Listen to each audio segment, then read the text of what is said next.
Tu esi atkal jau izdarījusi savu darbu dienu, atnākusi mājās, izdarījusi savus ikdienas soļus, un tik līdz tu paliec viena, tā atkal tev galvā iešaujas, ko tad lai es daru, ko lai es šajā dzīvē daru, priekš kā mēs esam nākuši šajā dzīvē, kas ir šis mans aicinājums, kāpēc es viņu līdz savam vecumam vēl neesmu sajutusi. Un īstenībā nav neviens arī ar ko parunāt. Ja tu kādam blakus to mēģini pastāstīt, visi tevi tā kā mierina, beidz, tev priekš kā, tu paskaties, tev taču viss ir, tev ir ģimene, rūpējies par bērnu, dažiem cilvēkiem nekas nav paredzēts.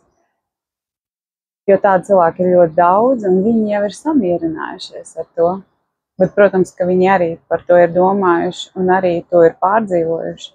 Kāpēc? Viņi nesaprot, kāpēc viņš šajā dzīvē ir, ko viņš tādu var darīt, ko viņš var sasniegt, kur ir tas gandarījums, kur ir tas, par ko citi cilvēki runā.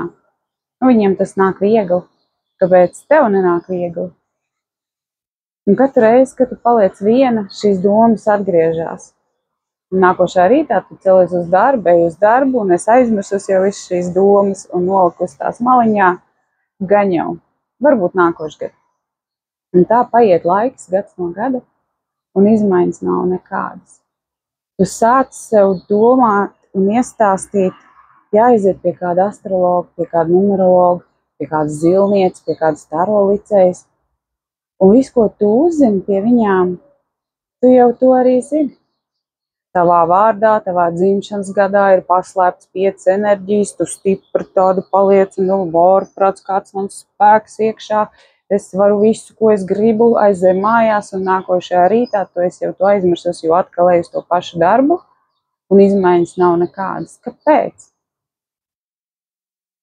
Daži cilvēki spēj mainīt, daži cilvēki spēj saprast, ieklausīties un pārkāpt savām bailēm, un iet un virzīties tālāk. Kāpēc tu nespēji?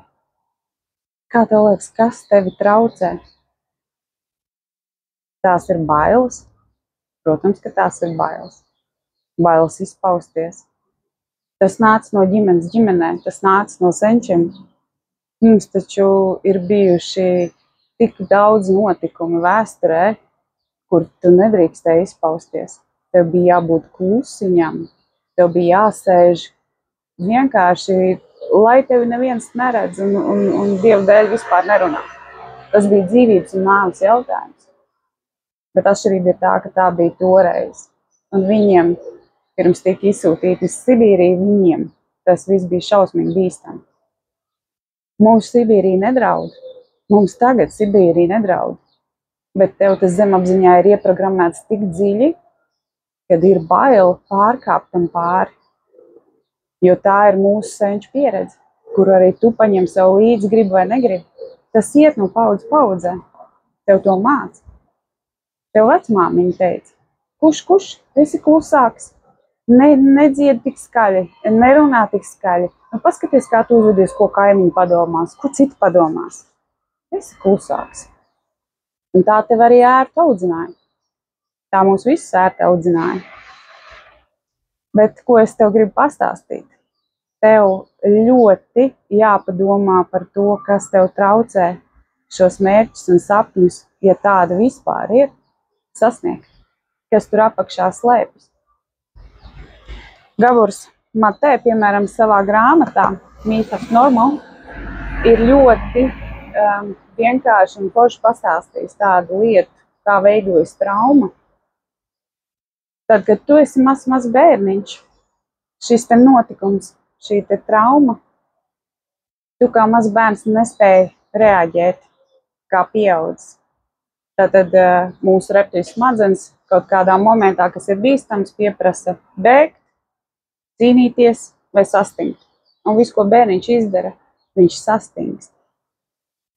Tādējādi iesaldē arī šīs emocijas, ko viņš vispār nevēlas just. Un tādējādi tas viss tev paliek kā rētauts. Un ir tie cilvēki, par kuriem mēs sakam, ārpus, nu tam gan ir bieza āda, nu tas tur šausmīgi, tik tāds nejūtīgs, un, nu, lūk, viņam ķermenis viss ir rētaudiem. Šīs traumas ir noslēptas un paslēptas, un viņas vairs viņš nevēlas just un nejūt arī. Vai tas ir labi? Nu, tas izskatās šodien tā, cik cilvēks ir saskaņā ar sevi, ar savu esi, cik daudz viņš sevi ir atradis. Ja tu nejūti savu ķermeni un kaut kur esi noslēpis to, kā tu domā, kā tu vari sajust, kāpēc tu uz šo zemi vispār esi nācis. Tu esi saslēpis visu iekšā, tas viss ir apaudzis ar rētaudiem pēdiņās, ja? Nu, lai vienkāršāk var saprast. Ko tu gribi sajust?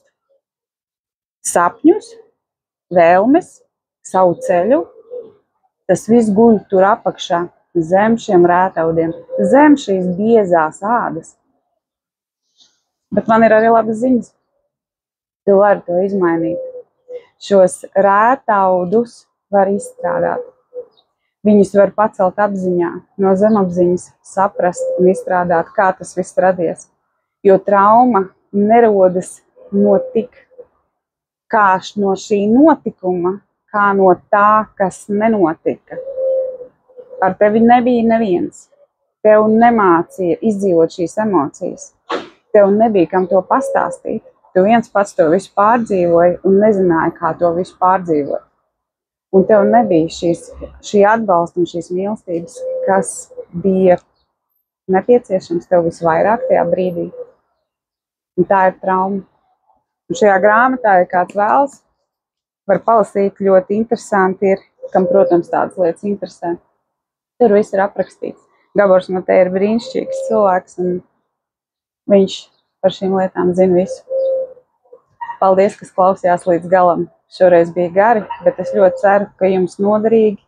Un tiem cilvēkiem, kas sevi nevar atrast un nejūt savu ceļu, padomājiet, kas tur varētu slēpties apakšā.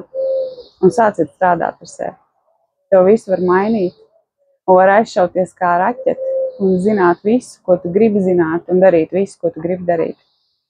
Atliek tikai novākt nost šīs te traumas, šos rētaudus. Lai tev kolosāla diena!